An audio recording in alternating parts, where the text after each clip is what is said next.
nkikakasiza n'abantu wano tiwajja n'ondaba amateeka nga nnyonnyodde namwe ababaddewo mu kyalabi oli eyakuguza teyalina tayito toyinza kupasinga tayito gy'otolina n'olwekyo pasita wagula mpewo eno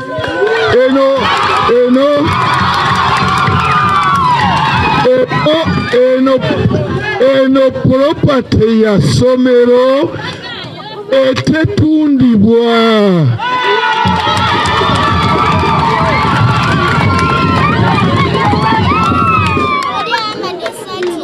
directive ya president egamba nti bw'obanga tewali willing buyer willing seller ow'ekibanja aliko oguze mpewo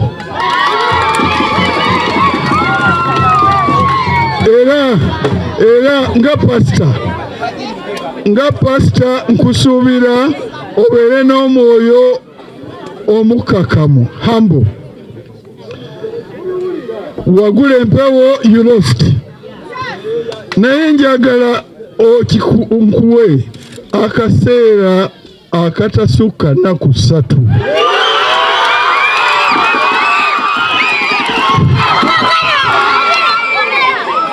Ojewo matiriyo wono senga tobaddewo mbadde ngamba abantu bano bagende bakolemu akakiiko kajewo matiriyo kazitwale oba bazikolemu ekintu kye baagala bazikole kubanga etteeka ligamba nti etteeka leka bawulire etteeka kye ligamba he who owns the surface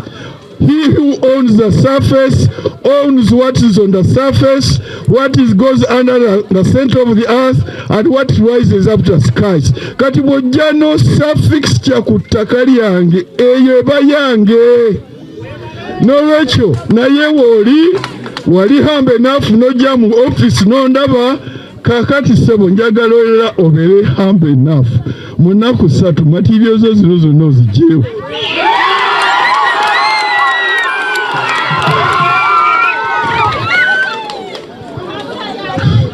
Bw'onooba tozigyewo nze nakwata bayibuli nendayira maaso ga pulezidenti okumuwa amagezi n'okukolera ebintu ebyayagala. Nja kujja n'obuyinza bwonna mbijjewo ate naawe nkusalira omusango ng'amateeka bwe galabira. Ekyo nyaba RDC njagala nkuwe ekiragiro gye wano ng'ennaku 3 olwayo tulubala olwayo lwakumeka lwakuna olwayo tajja kukola lwakutaano lwamukaaga no ennaku kubanga mwe mubuzaabuza ne mugamba nti nannyini ttaka ate nze ow'ekibanja ani yakugamba nti n'ow'ekyapa ye nannyini ttaka. Etteeka nabbize nabyo nze ndi munnamateeka eby'ettaka tewali abimbuulira nze mbisomesa buli muntu okugamba nti ne battaka alina kujja nze expert. N'olwekyo kyengenda okwogera kati kibweki ow'ekibanja ku ttaka kuliko bannannyini b'ettaka 2 mu mateeka gaffe. Bannannyini b'ettaka constitution akawaliro 237 sabukawaliro 8 ow'ekibanja yasinza amaanyi ow'ekyapa kubanga akawaliro kawa ow'ekibanja kyetuyita security occupancy titwali akukwatako yenna oba oli alina ekyapa kya mayiro oba kya liizi oba kya freehold twali akukwatako abo ebyapa tebalina security of occupancy. Mwe mulina security of occupancy ng'asinzira muka so towenyoomanyoma towekyapa nannyini kyapa no gwaliko ow'ekibanja gwe nannyini asinga.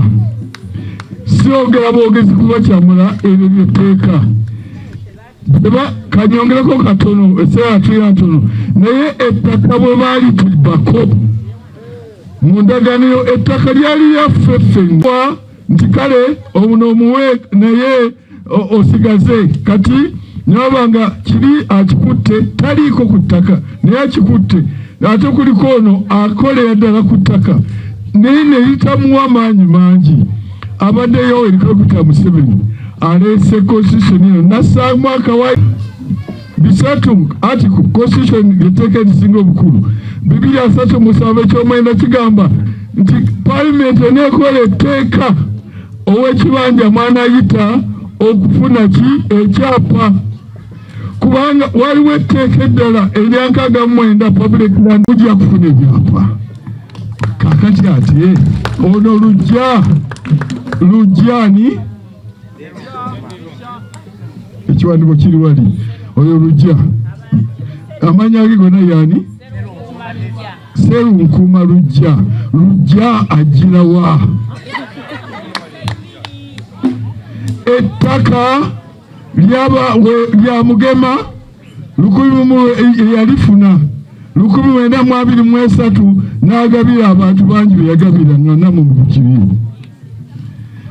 Etteeka ligamba nti bw'ogaba ettaka bw'okyali mulamu eryo ettaka w'ogabidde lifuuka lirye, tukiyita gift intervivals. Era bw'ofa ettaka eryo terigenda mu estate. Oli bw'aba afudde ly'ettaka terigenda tofubutukayo musuku n'afubutuka ti wano wange. Bano abafubutuka ti wano wange batandise okufubutuka buli wawulira nti nze wano wali wajja jange tunakutuusaawa. Etteeka ligambye oli bw'aba akuwadde nga mulamu ekyo kyakuwadde kiba kimuvuddeko, ne bwafa tekiddayo okujjako nga yo yennyini yakuwa akyusiza ekirowoozo kye nga akyali mulamu, kubanga contract etaliiko consideration teba enforceable. Naye bw'abanga akuwadde nga mulamu n'afa, ekyo tekiba ate muntu mulala kufubutuka eri n'agamba nti ye musukulu muki nga weotasa okufubutuka. N'olwekyo lujja bw'aba mutuufu nga ddala musukulu eri talina kyonna nnyini bwonna ku bibanja byammwe. Ekyalo lujja mufere nkirabye mulabi wali ku photocopies emupadde, era ndagira kakati DPC mumukwate omusajja oyo. Era senga abadde wano twandibadde tumukwatirawo. Ate ekirungi n'ebyapa bye yakola byonna tubirina. Nja kuba directly nyabo RDC kino nkikwata nze zennyini, sijja kukitwala wala kubanga omukyala na Luse Nakyobe atuula ku lusegere lwa president, secretary wa cabinet, omukulu wa civil service yonna ye yakinkwasa. Kati kikyalina mulala yena alina gwe kikwasa. Sebo DPC kyojokola ojja genda wa RDC byonna byokoze kuneyo okubeko stamp, naye nsaba nyabo byonna assistant oyo omuntu nga bw'ataddeko ebintu ebyo byonna byonna tweta akolaganye ne DPC.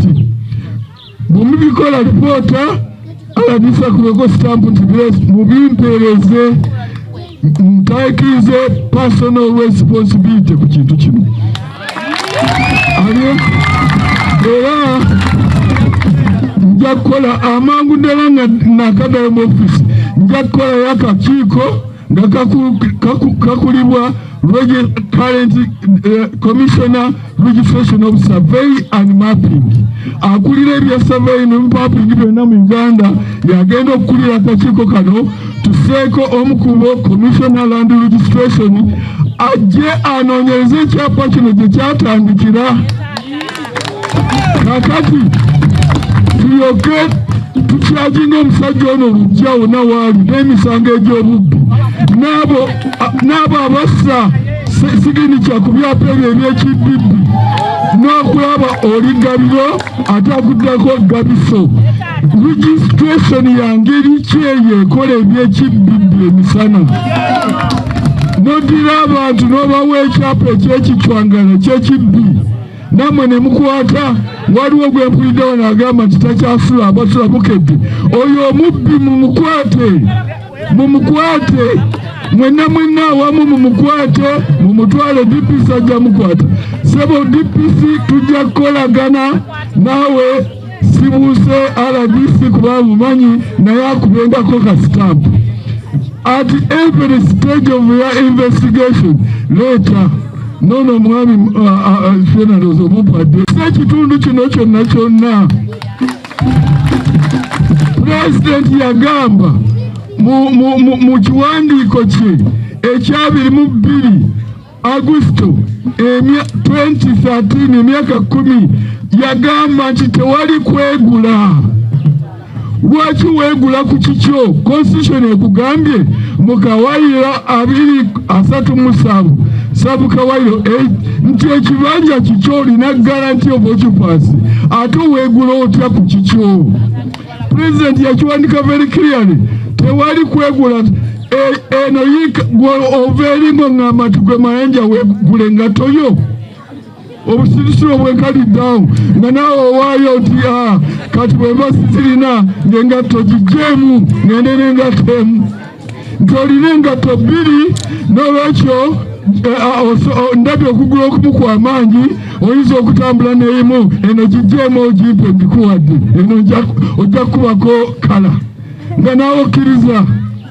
Olina janaga nti oyina yiika 8 kakati nkuwaako yiika emu nkuwega ekyapa omusanvu gugwe ekifo mwe mugana President waffe yalwanirira kyobanga mwe ebyama mukwasa bukwasire muwaayo.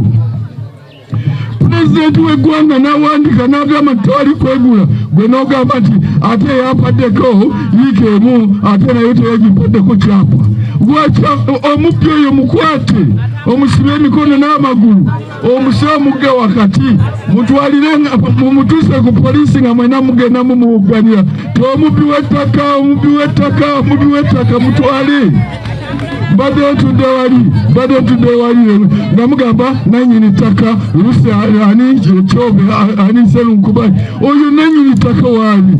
Oli omusajja agenze n'afoojinga ebipapula n'akozesa n'abali abali mu registration ne bafuwa namwe ne mutolawo nannyini ttaka. Lwaki? Kubanga ate eyanjulidde. Abe yanjulidde atya? Mugambe nti okay olina ekyapa nkulabe nti gwe nannyini ttaka naye nze nannyini kibanja wano. Constitution egambye nti sivaawo. President yawandiika n'agamba tewettaka takwatibwako. Tatunda kikye tagaba kikye nti mpaaka akapi akalala bw'aba agambye nti no situuze gw'ogenda wagula mpa ogenda Sserunkuma genda tolinaawo kyammwe wano. Omusajja oyo Sebo DPC muyite akole statement. Era njagala ompenga detailed buli kyokola kuno kiyise mu RDC okimpeereze kubanga nina okulipotinga wa President ekintu kino kyabudde. Mutegedde bannange yalomba obuyinza bungi. President yamuwa obuyinza bungi n'amugamba mu directive eri eya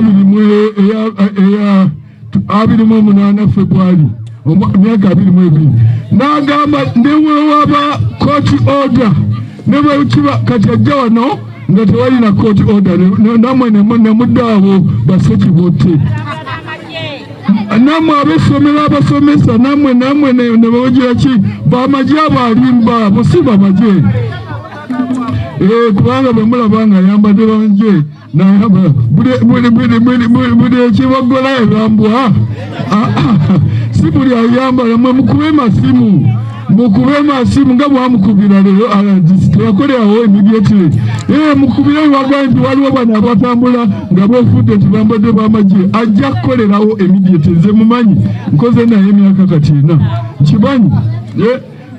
So mumukwate oyo mubbi oyo foja ebyapa kirungi abiwadde tujja kukwata n'abo bonna ababikola ababifojinga abo.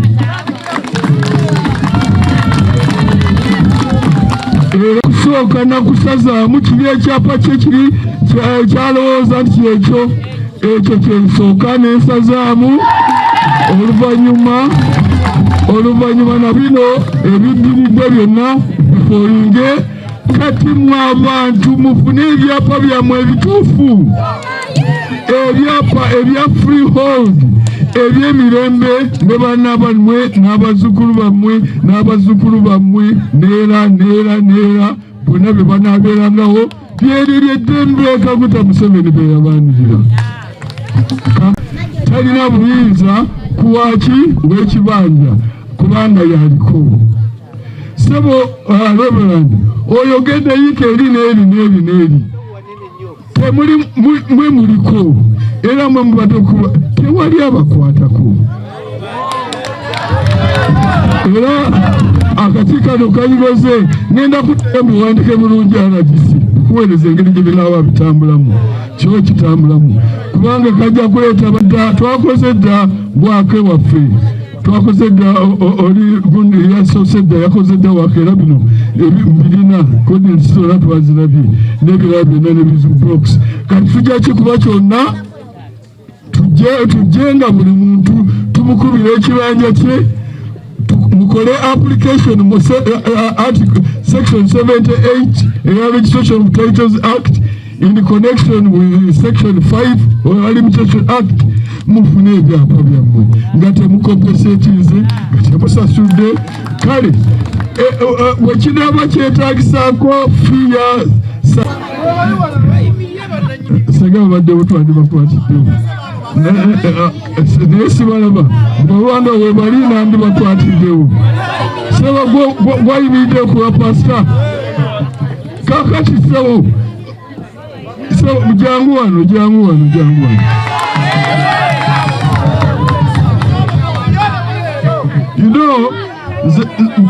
mpanya ekitiibwa ba pastors era nga RDC bwayogedde pasita wamwe bwe yamubuulira pasita wamwe oli omukulu yajja naye ekikulu kiri bwe kiti njagala mugende mugambe pasita nti yagula mpewo